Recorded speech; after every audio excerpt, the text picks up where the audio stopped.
সামনে নির্বাচনের তারিখ ঘোষণা করা হয়েছে নির্বাচন কমিশন থেকে। সেই লক্ষ্য নিয়ে আমরা আহলে সুন্নাত ওয়াল জামাতের আকীদায় যারা বিশ্বাসী রাজনৈতিক দল এবং পীর মাশায়েখদের সাথে আমাদের আলোচনা চলছে। এই ধারাবাহিকতা আজকে 3টা দলের আমাদের সুন্নি জোট ঘোষণা, বৃহত্তর সুন্নি জোট ঘোষণা।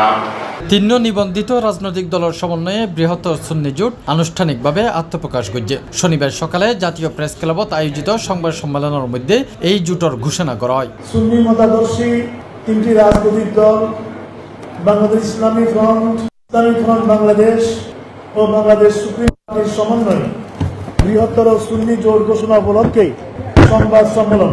বাংলাদেশ ইসলামী ফ্রন্ট, ইসলামিক ফ্রন্ট বাংলাদেশ ও বাংলাদেশ সুপ্রিম পার্টির সমন্বয়ে গঠিত এই জোটের লিখিত বক্তব্য পাঠ করে শাইখুল হাদিস আল্লামা জয়নুল আবেদিন জুবাইর। তিনি জুলাই 24 হত্যাকাণ্ডর দৃষ্টান্তমূলক বিচার, শহীদ পরিবারের ক্ষতিপূরণ এবং আহত অলরে পুনর্বাসনের দাবি জানায়। ইতিমধ্যে আরও যে সমস্ত রাজনৈতিক দল আমাদের সমমনা এবং আমাদের প্রতি যাদের আন্তরিক সম্পর্ক রয়েছে এবং আমাদের প্রতি আস্থা রয়েছে এমন অনেক রাজনৈতিক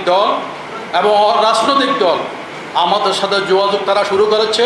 স্বাধীনতার পক্ষে যারা রয়েছেন তারা এই দলে অংশগ্রহণ করার জন্য ইতিমধ্যেই যোগাযোগ শুরু করেছেন। এ সময় অধ্যক্ষ আল্লামা সৌম আব্দুল সামাদ জোটের 17 দফা দাবি ও 21 দফা ঘোষণাপত্র পাঠ করে। প্রধান দাবিগুলোর মধ্যে আছে নির্বাচনত লেভেল প্লেইং ফিল্ড নিশ্চিত করা, দুর্নীতিবাজ ও অর্থ পাচারকারী অলরে অযোগ্য ঘোষণা, শান্তিপূর্ণ রাজনৈতিক সংস্কৃতি প্রতিষ্ঠা, সুদমুক্ত অর্থনীতি গড়ে তোলা, কৃষি ও ক্ষুদ্র উদ্যোক্তা অলরে সহায়তা, প্রবাসী অলর স্বার্থ সংরক্ষণ, কোরআন সুন্নাহ ভিত্তিক শিক্ষা নীতি প্রণয়ন এবং নারী শিশুর অধিকার সুরক্ষা। আমি বৃহত্তর সুন্নি জোটের 21 দফার ঘোষণাপত্র উপস্থাপন করছি।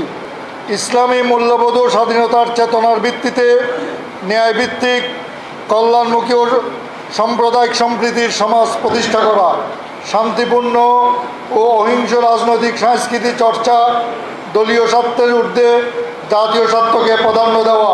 এই সময় দেশের বিভিন্ন অঞ্চলের শীর্ষ আলেম ও রাজনৈতিক নেতাল উপস্থিত আছেন। সংবাদ সম্মেলনের মধ্যে নেতারা হয় শান্তিপূর্ণ ও ন্যায্য রাজনৈতিক সংস্কৃতি প্রতিষ্ঠাই বৃহত্তর সুন্নি জোটের প্রধান লক্ষ্য। C+ TV, Chittagong.